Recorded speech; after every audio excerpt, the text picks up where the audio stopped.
Hey everyone, Tom Preston-Werner here with a simple question for you. What's the easiest way to get a GraphQL API up and running? We all love GraphQL, but it can feel a little daunting sometimes to get a project going. And here's another question.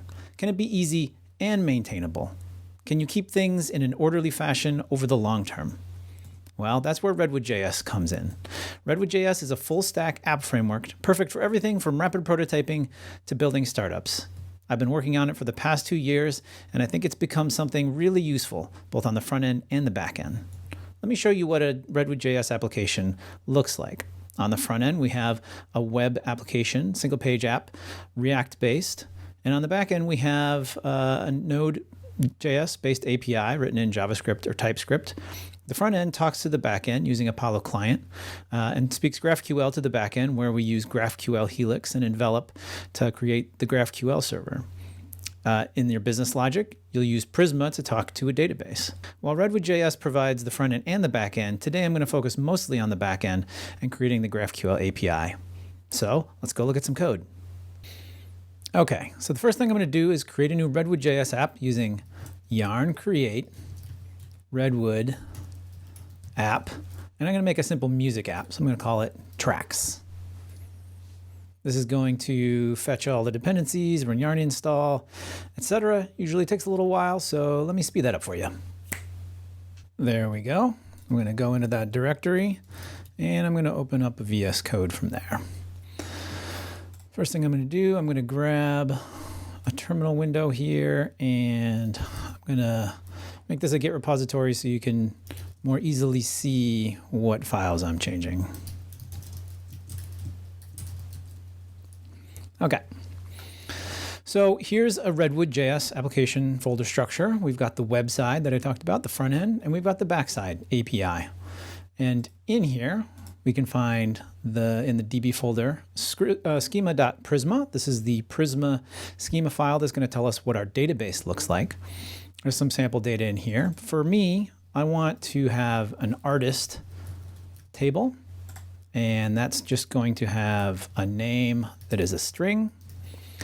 And I'm also going to have an album table that will contain album information. That's going to have an ID, it's an int, it's an ID, and it'll be auto increment. And it's going to have a title that's a string, and it's going to have a number of likes that's an int. Now I want to be able to connect these two so that my artist can have multiple albums. So I'm going to say I'm going to have an album, and that's going to be album array. When I save this, boom, we get some nice things that Prisma does for us. It'll connect these two for us, and I'm just going to rename what it calls this, and I'm going to say it's always going to have one of these connections. So that's it for now, just an artist and a number of albums as the schema. Now let's boot up our application so that we can see what it looks like. We haven't really done much yet. The schema doesn't actually exist in a database yet. But to boot up the application, we'll run yarn redwood dev. This is going to start both the back end and the front end so that we can see the full application connected. And we'll be mostly interested in the back end in this talk, but it's useful to know that the front end exists. So here's the front end. Right now it's just a placeholder. The back end lives on 8911 port / GraphQL. And in here we can see the schema of what's already there so far. There's not too much, some scalars, some introspection stuff. There's really not much going on yet, as we would expect. So what do we want to do next? We have our schema. We need to actually put that into a database. So let's run a migration to do that. So I'll run yarn redwood prisma, because we're using Prisma. Migrate dev, and that's going to take our schema. It's going to look at what changed, and it's going to create a migration for that and put it in a migrations folder that will appear here in a second once I give it a name. And here it is. So I'm going to say add artist and album.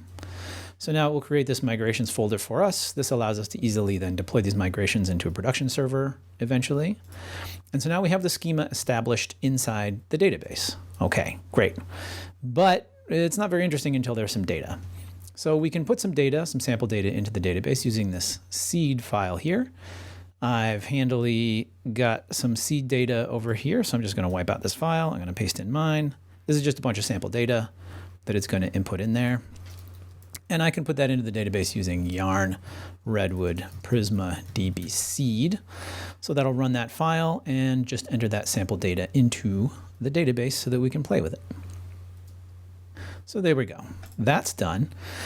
And now we need a way to look at the data. And wouldn't it be handy to have some GraphQL functions to be able to list out and maybe create new ones? Luckily, Redwood JS has exactly what we need. And so we'll run yarn redwood g for generate. And we're going to create a scaffold, which is going to be the stuff on the front end and the back end in order to create the CRUD operations that'll get us started. And we can modify from there. So I'll create a scaffold for artist, and I'll create one for album. And now once we have those, let's look over in our GraphQL again at our schema.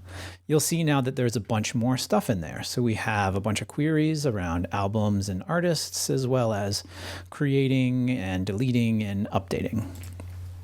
So let's run one of them and see what we got. Let's look at albums. And we can say, give me the title and the number of likes. Execute that, and here we go. Now we've got a bunch of albums in the database that we can play around with. And we've got GraphQL functions in order to be able to see all of that stuff, all in a couple of minutes. This is really what it is to work in the Redwood world. Like, we try to make all of this stuff super easy. We really focus on developer experience, getting you to where you want to be as quickly as possible. Okay, that's all fine and good. You've got your schema, but what did we generate? Is that stuff any good? Well, let's go look. So let's look in the source GraphQL albums, and in here we find the SDL, the GraphQL schema definition language that represents what our GraphQL API looks like. So we see the album type, we have some queries, and we have the other stuff that you've already seen in the schema. Similarly, we have another file where the artist is defined. And indeed, you can use types across these things. We stitch them together for you. So we make this part of creating a GraphQL API very easy. Really excellent organization. Everything's in its place. Everything is separated exactly where you want it to be.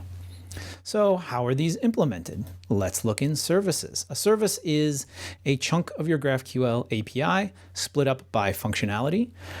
And so here we can see again, let's look at albums.js. And in here, you'll see a bunch of regular functions exported.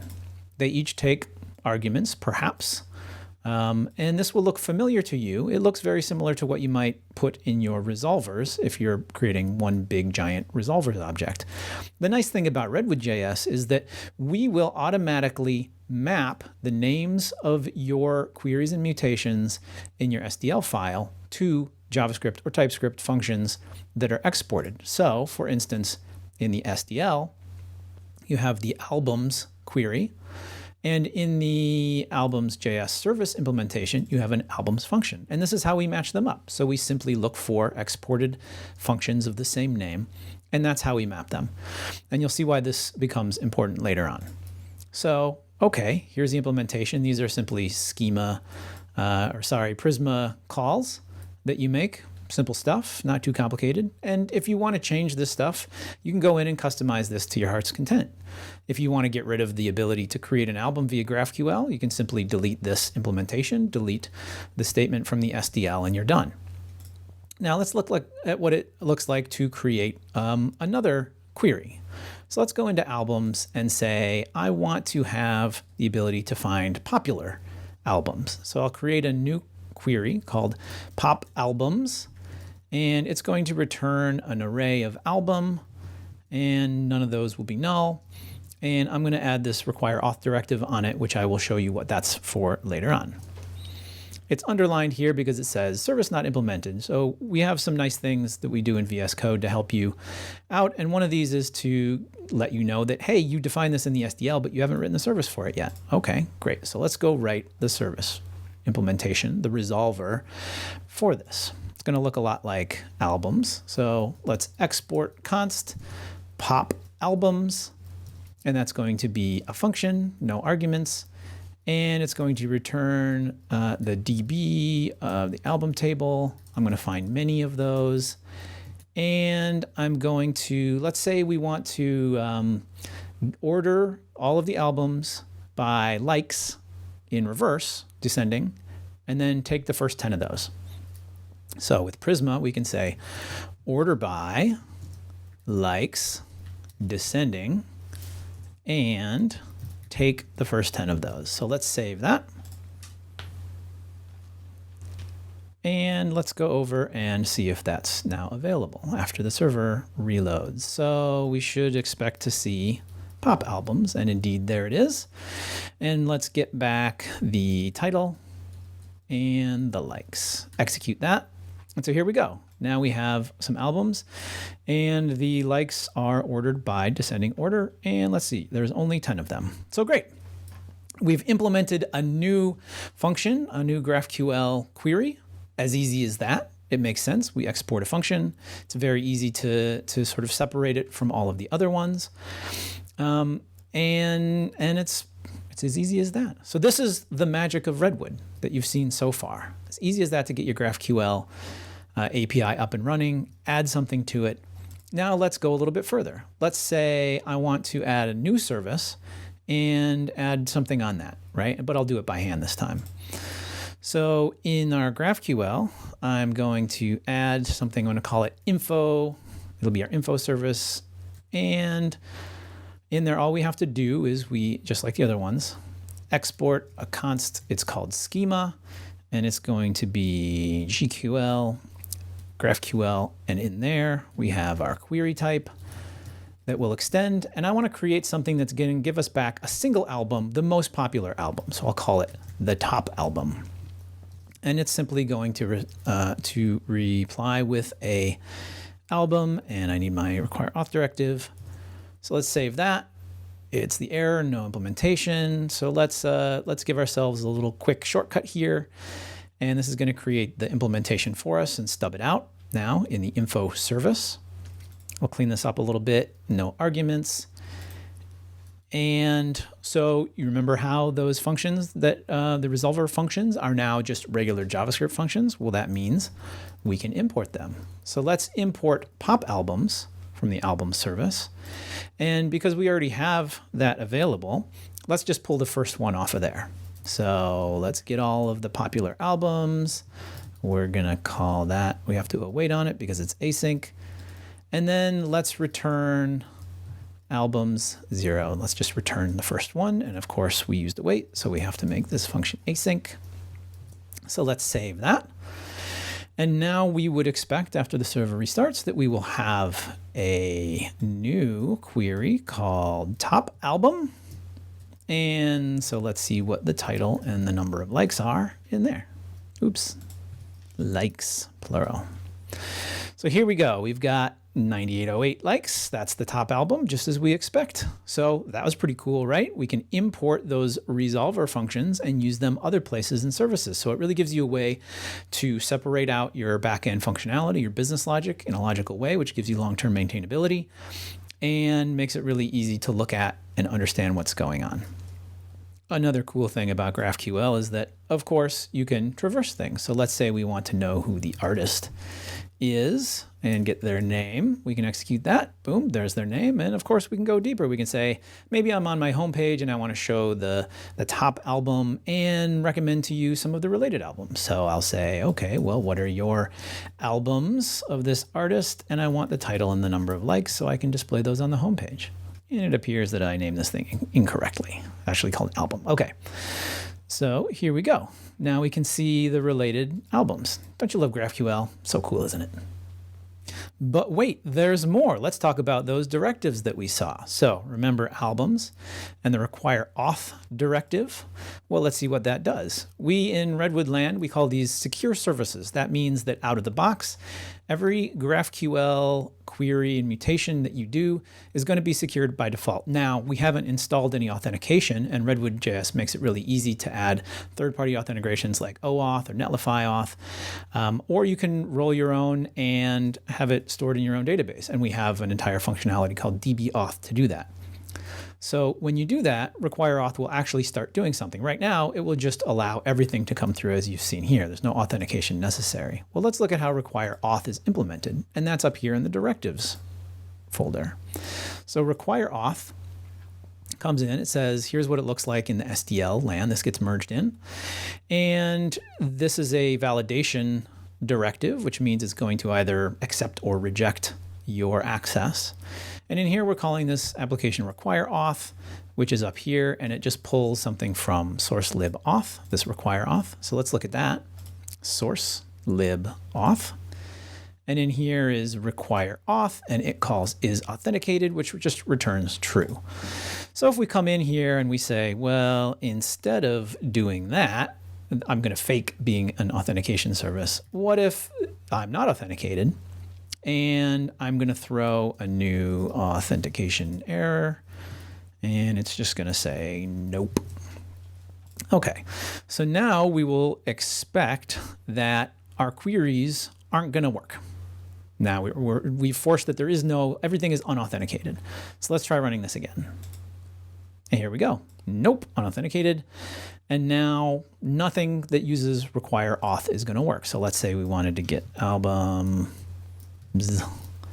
and get the title and the likes. Nope. GraphQL says nope, right? Because it's behind require auth. Okay. Well, what if we don't want authentication? What if this query is on the homepage and you don't need to be authenticated? Well, that's why we have another directive called skip auth. So albums query, let's tell it that it can skip auth now because it's publicly available. So now let's run that query. Hey, there we go. It works again.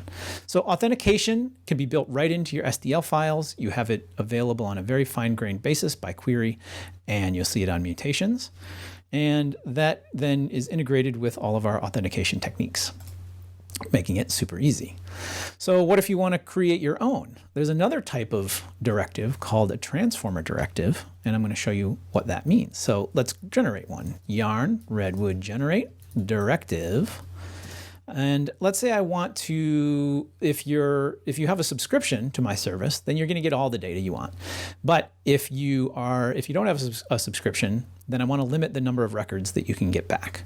So I'm going to call this a sub limiter because it's a subscription limiter, so sub limiter. This is going to then generate a new directive. I have to tell it I want a transformer directive. It's going to generate a stub for me, and here it is. So, I mean, this is a real implementation. It's got a bunch of comments in here, but the bulk of it is there's a transform. It receives the resolved value as it already is, and it lets you modify it. So in here, instead of pretending this is a string, which mine will not be, mine will be arrays, I can say, I want to slice it and restrict it to only 3 items. Now, this is going to do it for everyone. If I had some more logic in here, I could say if context.currentUser, because this is, you can always get the current user, the authenticated user, by calling context.currentUser, dot something, something, something has subscription, etc., that I've implemented, then that would be how I do that here. I don't have that. So this is just going to always restrict. So where am I going to use that? So I can use that on my albums query. I can say, instead of giving it all to you, I only want it to be available for subscribers. And so here we go. Add the sub-limiter directive onto the albums query. And now, instead of getting all of the albums, of which there are about 100, I will expect that this will be restricted to 3. And so there we go. I can take certain bits of implementation and I can slice them in different ways, and I can attach them via the SDL where that makes sense, which is really handy and can really clean up your code. Instead of putting all of that in the services file for every single thing and replicating it all over, here it is just in the SDL. And what's really great is I can copy that and I can say, well, I want that to be true also for popular albums. Guess what? You only get 3. So I can put it on there, and now I can say pop albums, and we will expect that indeed I'm still unauthenticated there because I didn't skip auth, remember? So skip auth, And now that's a public query that I can make. And let's see if it worked over there too. Let's execute that. And here we go. Now I only have 3 albums that have been returned. And unfortunately, that's all the time I have today, but this goes much, much deeper. We make it easy to test each of these functions that you create because they're isolated. You can unit test them very easily with the tests that we generate for you here. We have advanced features like depth limiting to avoid people abusing your service, all of the secure by default functionality, logging integration, and even caching coming very soon. So if you like what you've seen and you want to learn more, go to RedwoodJS.com. Check it out. Follow our project on Twitter at RedwoodJS. And if you want some free stickers, which I know you do, go to RedwoodJS.com and sign up for some free stickers. Thanks for listening.